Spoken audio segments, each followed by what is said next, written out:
আসসালামু আলাইকুম, সবাই কেমন আছেন? আমি আলহামদুলিল্লাহ ভালো আছি। তো তাসফিয়া একটু সামনে আও। এই জিনিসটা দেখাও। এই যে এইটা হচ্ছে সোয়া, সোয়া বলতাম আমরা।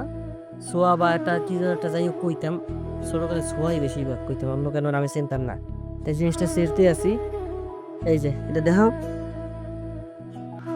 এই যে দেখুন, এই যে ভিতরে ডাইল। ছোটবেলা এই ডাইলটা বেশি খাইতাম মানুষের খেতে, খেতে যাইয়া। এখন মানুষের খেতে খাইতেছি, নিজের খেতে খাইতেছি না। এটা অনেক মজা লাগে খাইতে। কিন্তু ছোটকালে অনেক খাইছি। তুমি তো খাবা? এই মামা আয়া নাই নাও। হুম, মজা। মামা, এই যে ছোটবেলা খাইতাম। হুম, তো ছোটবেলায় খাইলে বেটারা লড়াইছে। এখন বড় হইছি অন্তত লড়াই না। এই জিনিসটা দিয়ে ভালোই হইছে আগাইছি। আর অনেক মজা করে খাইতেছি। ঠিক আছে, তো ভালো থাকবেন সবাই মামা এদিকে। So camera off. আচ্ছা ঠিক আছে সবাই